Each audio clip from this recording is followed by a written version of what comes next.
प्रिय विद्यार्थियों, कक्षा 12वीं के हिंदी साहित्य के प्रश्न पत्र के लिए हिंदी साहित्य का इतिहास 16 अंक का है। इसमें 4-4 अंक के 4 क्वेश्चन आएंगे। पिछले वीडियो में मैंने आपको भारतेंदु हरिश्चंद्र काल के संबंध में बताया था। इसमें 2 प्रश्न बनते थे। एक ये था कि भारतेंदु हरिश्चंद्र के व्यक्तित्व और कृतित्व पर प्रकाश डालिए, और दूसरा बनता था भारतेंदु काल के प्रमुख काव्यगत विशेषता और कवियों का उल्लेख कीजिए। आज की इस वीडियो में मैं आपको द्विवेदी युग के प्रवर्तक और द्विवेदी युग के प्रमुख विशेषताओं पर चर्चा करूंगा।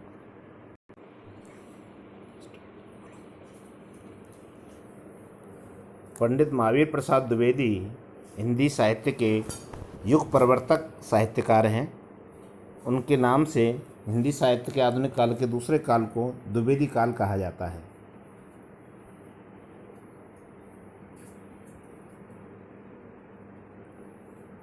यहाँ ये प्रश्न आता है कि हिंदी साहित्य के विकास में द्विवेदी जी का क्या योगदान है।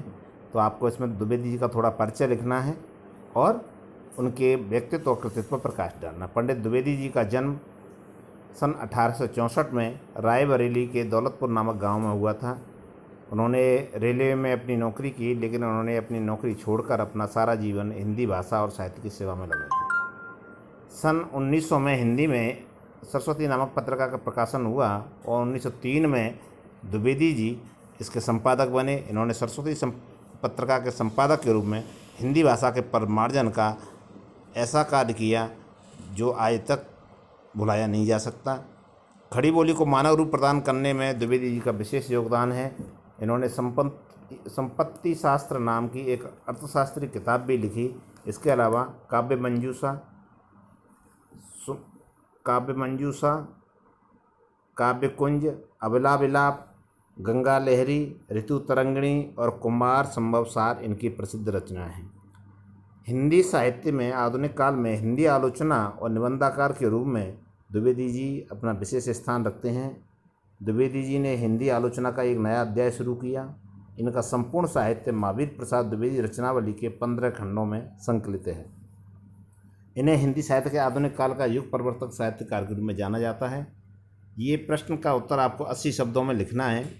दूसरा प्रश्न द्विवेदी जी पर बनता है, वो है द्विवेदी युगीन काव्य की प्रमुख विशेषताएं और उनके कवियों के नाम। तो देखिए, द्विवेदी युगीन साहित्य की 5 बड़ी विशेषताएं हैं। वो हैं, पहली है इतिवृत्त्यात्मक। इतिवृत्त्यात्मकता का अर्थ होता है चरित्र प्रधान रचना। तो ज़्यादातर इस काल के कवियों ने चरित्र प्रधान रचनाएं लिखी। दूसरी है खड़ी बोली की प्रधानता। भारतेंदु युग में ब्रज भाषा काव्य की प्रमुख भाषा थी, लेकिन द्विवेदी जी ने खड़ी भाषा के मानक रूप को आगे लाए और उन्होंने खड़ी भाषा में रचना को प्रोत्साहित किया। तीसरा है भाषा का परिमार्जन और मानकीकरण। इस काल की रचनाओं में भाषा का परिमार्जन हुआ। सरस्वती पत्रिका में सिर्फ उन्हीं रचनाओं को छापा जाता था जो मानक भाषा में लिखी गई होती थी, और द्विवेदी जी उनको सही कराते और फिर लिखवाते। चौथी है प्रबंधात्मक रचना। प्रबंधात्मक में महाकाव्य और खंड काव्य आते हैं। हालांकि इस काल में खंड काव्य ज़्यादा लिखे गए। मैथिली शरण गुप्त के खंड काव्य हैं, वो द्विवेदी युगीन हिंदी कविता की अनूठी निधि हैं। अंतिम इसकी विशेषता है राष्ट्रीयता व जातीय अभिमान की कविता।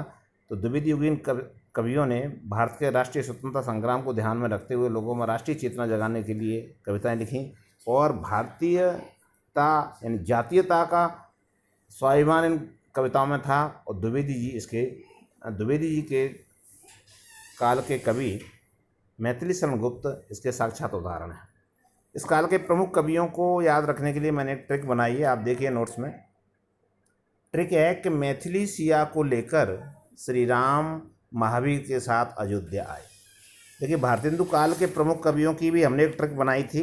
वो ये थी कि अब राधा बनेगी प्रभा ठाकुर। वहाँ हमने भारतेंदु काल के 7 कवियों को अब राधा बनेगी प्रभा ठाकुर के ट्रिक में याद कराया था। यहाँ आपको ध्यान रखना है, मैथिली सिया को लेकर श्री राम महावीर के साथ अयोध्या आए।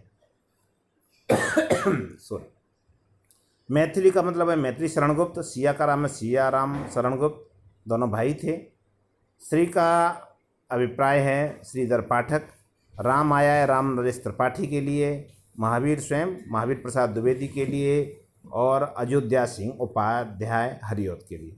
तो मैथिली सिया को लेकर श्री राम महावीर के साथ अयोध्या आए, इस लाइन को याद रखें, और द्विवेदी युगीन कवियों के नाम आप इसमें से आराम से लिख सकते हैं।